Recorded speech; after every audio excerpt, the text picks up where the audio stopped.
Oi pessoal, tudo bem? Boa noite. Hoje à noite nós vamos falar sobre os documentos da doutrina social da Igreja. Nós vamos pontuar, os principais pontos, as principais ideias de cada documento e principalmente relacionar com os fatos históricos da época em que foi escrito cada documento, certo? Mas antes disso eu queria falar da proposta da doutrina social da Igreja, que a Igreja tem como proposta animar, uma ordem social, política e econômica para a dignidade e liberdade da pessoa humana. E a Igreja vai dizer que isso se dá através da paz, da justiça e da solidariedade, certo? Então, vamos começar falando sobre a Rerum Novarum, A Rerum Novarum foi escrita em 1891. Antes da Rerum Novarum ocorreu alguns fatos históricos, como o Iluminismo, em 1715, no século XVIII. Depois tivemos a Revolução Francesa, depois tivemos a Revolução Industrial. Revolução Industrial que começou no século XVIII e durou até, o seu principal momento, até 1840, por aí, certo? Muito tempo. E no decorrer desse tempo, nós não tivemos só mudanças tecnológicas, nós tivemos também mudanças de mentalidade. Então, a humanidade, ela sofreu uma grande crise de fé, Então, nós tivemos essa mudança de mentalidade e foi a época também, nessa época, do século XVIII para o século XIX, principalmente nessa época. Foi a época em que a sociedade foi se laicizando, É tanto que na época, no mesmo ano, na verdade, em que a Rerum Novarum foi escrita, que foi em 1891, estava sendo promulgada aqui no Brasil a primeira Constituição da República, da República Velha, mais conhecida também como República Oligárquica, que foi que surgiu do golpe, do dia 15 de novembro. Então, nós tivemos como um dos pontos dessa Constituição, da Primeira República, a separação do Estado e da Igreja. Então, nós tínhamos, como um dos pontos, o Estado laico.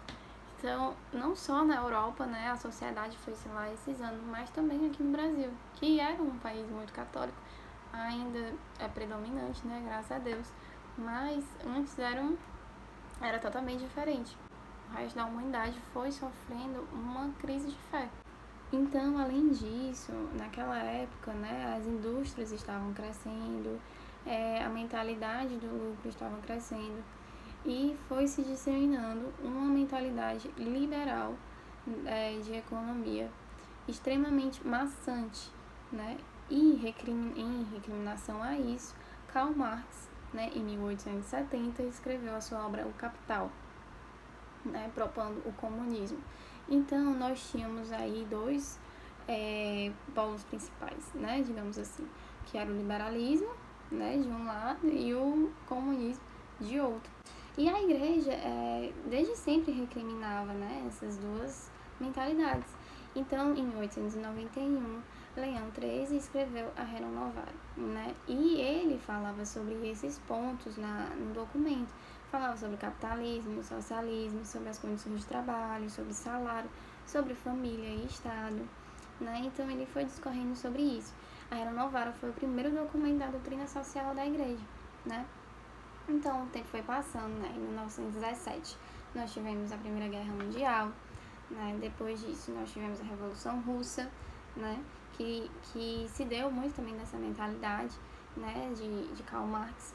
Nós tivemos também a gripe espanhola, os demais regimes totalitários, E também nós tivemos também um período de depressão econômica, em 1929, em que foi um momento também em que o capitalismo foi muito, digamos assim, atacado, por conta disso. Foi a crise de 1929, relembrando, foi o crash da Bolsa de Valores, de Nova York. E mais que quebrou, o Ocidente praticamente, E, por exemplo, aqui no Brasil, os produtores de café sofreram muito por conta disso, Se eu não me engano, foi foi exatamente nesse momento em que o governo teve que fazer um empréstimo de 15 milhões de libras, né, para comprar essas safras de café excedentes para que os cafeiros não tivessem digamos assim, que não perdessem, né, não perdessem tanto com isso, né. Então, assim, realmente o Ocidente sofreu muito com isso. Então, naquela época, depois do crash da Bolsa de Valores, muitas questões foram sendo levantadas, por exemplo, a livre concorrência, do bem comum, do individualismo. Então, o Papa Pio XI escreveu em 1931, 2 anos depois do crash, né, o documento 40º ano, né, vou colocar aqui, 40º ano, que falava exatamente dessas questões. E ele levantou também a questão do princípio de subsidiariedade, certo? E aí, esse documento vai discorrendo sobre isso, rolando, né, de 1931 a 1945, né, que foi quando aconteceu a Segunda Guerra Mundial, né, e aí nós tivemos o Holocausto, nós tivemos o episódio de Hiroshima e Nagasaki, né, nós tivemos também depois a criação da Organização das Nações Unidas, né, e aí também depois de todos esses eventos, nós pulamos agora para a Guerra. Então, a Guerra Fria foi uma guerra, né, armamentista espacial, diferente da Primeira e da Segunda Guerra, né. E aí, em 1961, Papa João XXIII escreveu a Mater et Magistra, né, eu vou colocar aqui também, porque eu não sei pronunciar, que ele falava exatamente sobre isso, né, sobre essa corrida armamentista que aconteceu na Guerra Fria, nessas questões que foram levantadas, mas também, por exemplo, sobre outras questões. Esse documento, né, ele foi escrito em 1961, no mesmo ano da criação do Muro de Berlim, da construção do Muro de Berlim, né, que dividia a Alemanha Ocidental da Alemanha Oriental. E aí a gente pula para 1963, que foi o último documento, né, pré-conciliar, né, que foi o Pacta in Terris, que falava basicamente da paz e da dignidade humana, além disso de direitos e deveres, enfim, e demais pontos. E nós finalizamos aí o último documento antes do Concílio Vaticano II, né, o Concílio Vaticano II, ele terminou em 1965, e aí em 1965 nós já tivemos outro documento. Então, vamos falar um pouco sobre os documentos pós-Concílio Vaticano II, certo? Então, em 1975 finalizou, né, o Concílio Vaticano II, foi de 61 até 65, e aí em 65 o Papa João XXIII escreveu mais 2 documentos sobre a doutrina social da Igreja. O primeiro deles que eu quero falar é sobre o Gaudium et Spes, né, que a tradução é alegria e esperança. E o que ele fala? Ele fala sobre trabalho humano, fala sobre dignidade humana, fala sobre política, comunidade política, fala sobre matrimônio e família. E o outro é o Dignitatis Humanae, né, que fala sobre a dignidade humana e ele foca muito nisso. E além disso, ele fala sobre fé e liberdade, né, fala sobre dignidade. E um ponto importante que eu queria destacar é sobre o contexto histórico, que nessa época o Ocidente estava sofrendo grandes pancadas mesmo ideológicas, né. Eu queria começar pontuando sobre o American Way of Life, né, que deu prosseguimento ao movimento hippie, né, e o que era esse movimento hippie, né, ele contradizia a um modo de vida americano, né, o modo de vida tradicional americano. Então, ele se parecia muito com a mentalidade soviética, né, e nessa década de 60, além dessa tribo, né, dos hippies, também vieram outras tribos, como as tribos Black Power, e também, por outro lado, teve muito a ascensão do rock, né, teve aquele lema, né, sexo, drogas e rock and roll. Então, os jovens, eles estavam muito imersos nisso. Então, foi uma época em que os jovens, eles participavam de algum grupo, né, que a gente fala que é tribo, né, era ou o grupo gótico, ou o grupo rock and roll, ou do movimento hippie, dos Black Powers, do Mama não sei o que. Existe um que é Mama alguma coisa que eu esqueci o nome, né? Mas, enfim, naquela época os jovens, eles participavam, né, de um grupo, tinha que ter um grupo, então tinha muito isso, né, identificação com o grupo e tudo mais. E isso é importante a gente entender, que até hoje a gente leva um pouco disso, né? Foi surgindo esses grupos, né, em que os jovens foram se identificando e ficavam lá e se juntavam com aquelas pessoas que pensavam e tinham as mesmas mentalidades, certo? E aí o que acontece? Foi nessa mesma década de 60 que foram inventadas as pílulas anticoncepcionais. Na mesma época, né, da criação das pílulas anticoncepcionais, que acendeu o movimento feminista, né? E o movimento também de ideologia de gênero começou nessa época, certo? Então, a gente pode pegar uma semelhança, né? Porque as pílulas anticoncepcionais, o movimento feminista, ideologia de gênero, surgiram tudo na mesma época. Então, uma coisa foi levando a outra, né? E uma coisa complementa a outra, na verdade.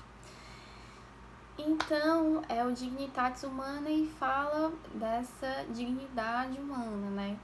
Isso em 1965. 2 anos depois, em 1967, Paulo VI escreveu o Populorum Progressio, né, do Progresso dos Povos, e em 1971, o Octigésima Advenies, né, que falava sobre a insuficiência das ideologias, né, disso que começou, né, com mais força, né, aqui no Ocidente, né, nos anos 60, e ele falava uma coisa interessante, né, nesse 80ª Advenies, eu vou colocar o nome aqui, certo? Ele falava sobre a condição da mulher, né, então é engraçado que todos os documentos vão falando de coisas que realmente eram próprias do tempo, né, porque nos anos 60 foi o surgimento, assim, né, propriamente assim, dito,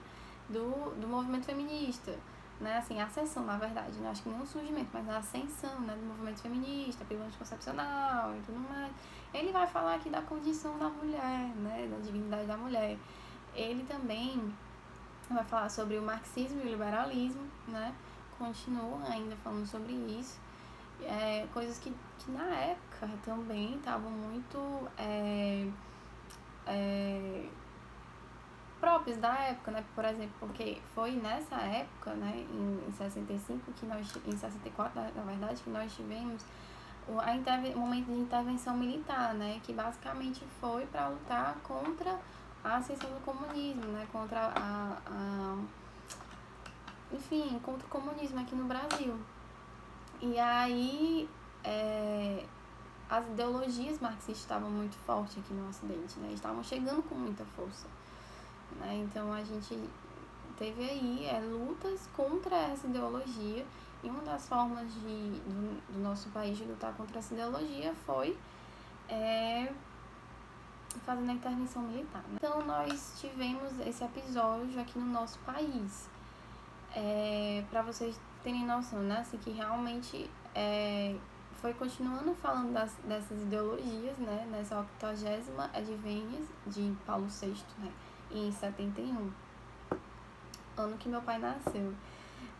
E também ele falava de um ponto importante nesse documento. Ele falou sobre o desemprego, que era algo que estava muito forte na época. Acho que nem só o desemprego, mas principalmente a desigualdade social. Foi quando teve o ápice, né? E foi também o momento que Madre Teresa ganhou o Prêmio Nobel da Paz. Se não me engano, foi o Nobel da Paz mesmo. Deixa eu ver aqui. Não, deve ter sido. Se não for, vou colocar aqui a correção. E Madre Teresa estava na ativa, né? Realmente foi uma época de grande desigualdade social. E aí, nesse documento, ele também fala sobre o desemprego, fala sobre essas questões, né? Sobre o meio ambiente também, vai falar sobre isso, sobre a condição juvenil, sobre as discriminações, né? Sobre a imigração. Então, sobre tudo isso ele vai falando, né? E aí chega a vez de São João Paulo II, que aí ele começa o primeiro documento dele sobre a doutrina social da igreja, começa falando sobre o trabalho, né, em 1981.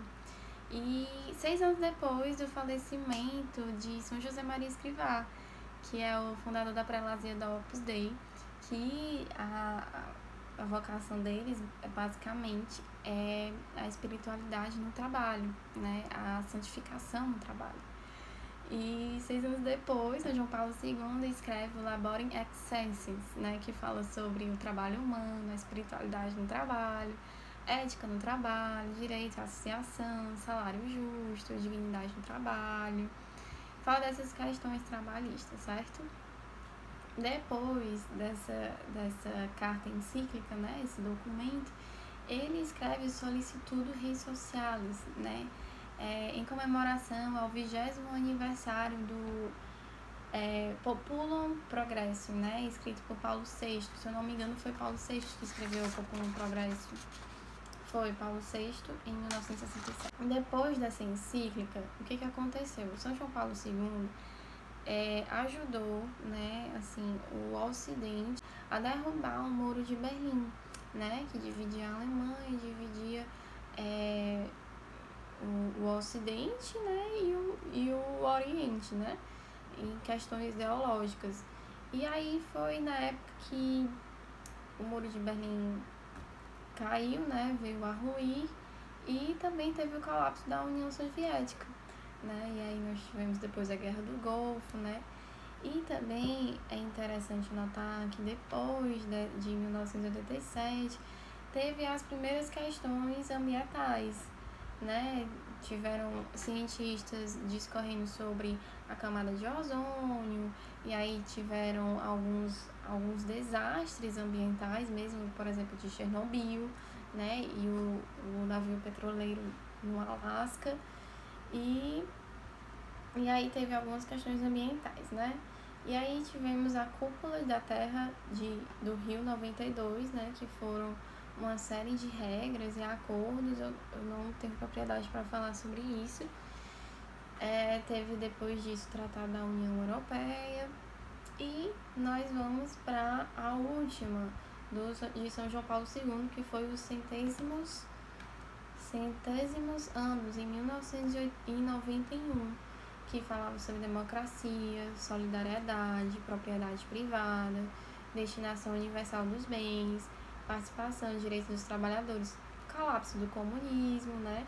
Ele falou desse colapso do comunismo que veio logo depois do colapso da União Soviética, né? Então, depois que teve o colapso da União Soviética, São João Paulo II escreveu na sua encíclica Centésimos Anos sobre isso também. Em 2001, né? Foi 2001, né? Tivemos o 11 de setembro, né? Enfim, tivemos a criação depois de uns anos, né? Tivemos a criação do Facebook, aí, enfim. E aí, a esquerda na América Latina, ela começou a dominar mais, né, esse território. E aí, também nessa época, foi feito uma carta encíclica de Bento XVI sobre Deus Caritas, né, em 2005. Também foi escrita a carta à comunidade, né, do Moisés Azevedo para a comunidade católica Shalom. Depois de 3 anos, nós tivemos a recessão econômica de 2008, né? E aí, em 2009, Bento XVI, eu tinha falado São João Paulo II, não, né? Bento XVI, viu? Deus Caritas. Em 2009, Bento XVI fez outra carta encíclica, outro documento que se chama Caritas in Veritate, sobre o desenvolvimento humano integral, sobre o ambiente, sobre a partilha dos bens, sobre a ideologia tecnocrática, sobre a moralidade laboral, né, sobre a moral no trabalho para todos, princípio de gratuidade, caráter moral das decisões econômicas, né? E essa parte de economia, né, casa muito com a recessão econômica de 2008. Ele deve ter escrito por conta dessa questão, né, que na época teve essa recessão econômica. E aí, gente, depois de 2009, nós tivemos a Primavera Árabe, né? E aí a China começou a crescer na sua economia, né? Surgiu o Estado Islâmico, né? Até que chegamos em 2013, né? Que o Papa Francisco escreveu Evangelii Gaudium, né? Que falava sobre a economia de exclusão, idolatria do dinheiro, sobre inclusão social dos pobres, bem comum e paz social, economia de distribuição. E depois disso, nós tivemos a colonização de São João Paulo II, né? E também aconteceu uma crise migratória, né? E aí, sobre o meio ambiente, né? O Papa Francisco escreveu o Laudato em 2015 sobre a poluição e mudanças climáticas, a questão da água, sobre a crise ecológica, sobre a ecologia integral e todas essas questões ambientais, certo? Então, a gente resumiu aqui mais ou menos, né? E é isso. Um beijo. Deus abençoe vocês. Tchau, tchau.